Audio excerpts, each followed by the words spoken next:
Hello good morning to all class 6 के बच्चे जो हिंदी पढ़ते हैं या जिन्होंने हिंदी विषय लिया है। ये उनके लिए है।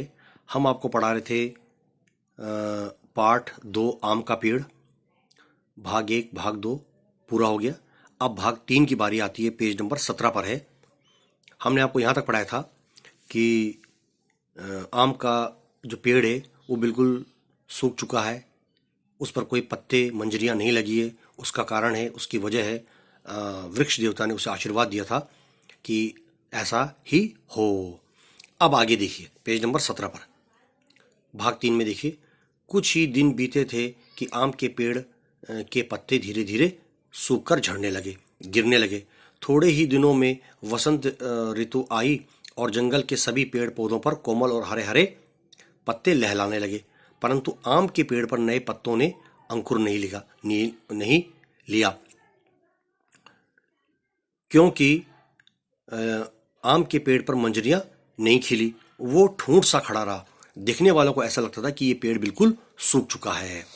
आगे देखिए। पास खड़े दूसरे पेड़ों पर हरे हरे पत्तों के बीच छोटे छोटे फल मोतियों की तरह सज रहे थे, नजर आ रहे थे, जहां आम का पेड़ खड़ा हुआ था। उन पेड़ों पर कोयल आती और दिन भर गीत गा गाकर दूसरे पक्षियों को आमंत्रित, न्योता देती। कोयल अपनी मीठी आवाज में, सुरीली आवाज में, और दूसरे पक्षियों को बुलाती।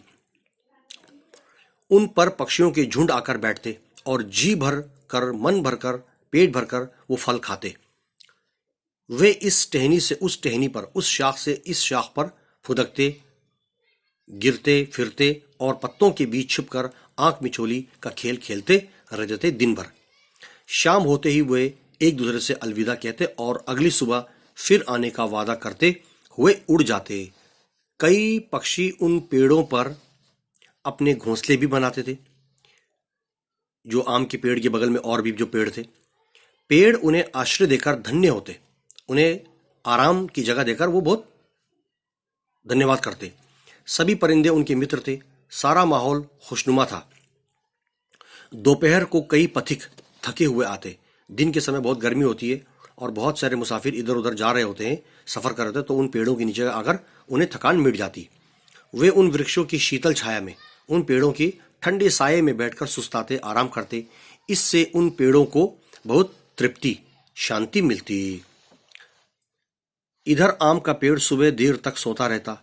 अब उसे कोई भी पक्षी सुबह नींद से न जगाता, न ही उसकी टहनियों पर बैठकर कोयल गीत गाती।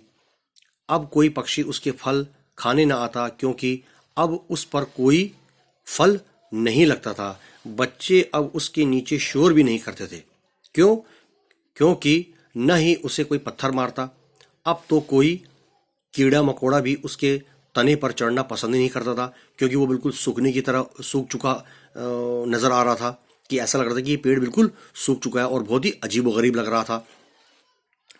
दूसरे पेड़ों पर चहल पहल देखकर आम का पेड़ ईर्ष्या से जलने लगा। दूसरे पेड़ों पर जब ये चहल पहल और बहुत ही शोर शराबा देखते हुए उसके मन में जलन होने लगी।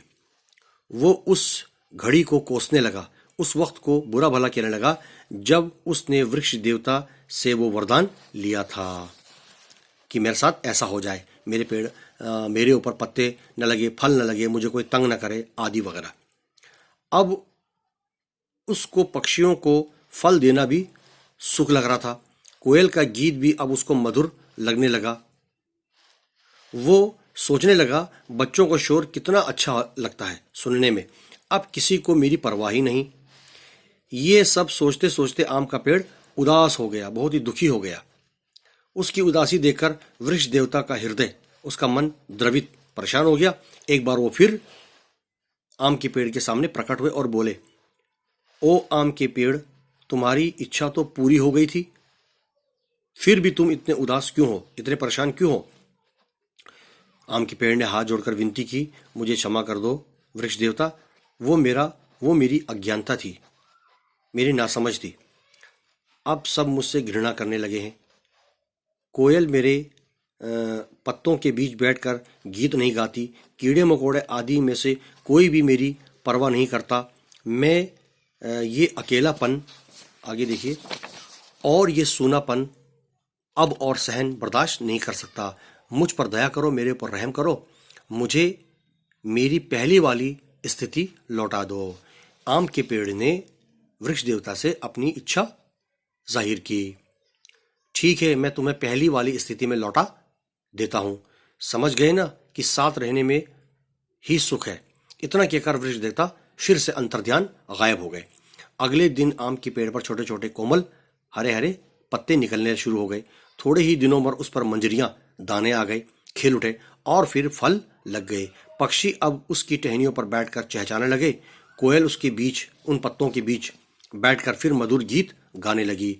अब तो आम के पेड़ की खुशी का कोई ठिकाना नहीं रहा। उसे बहुत खुशी होने लगी, बहुत प्रसन्नता का एहसास करने लगा आम का पेड़।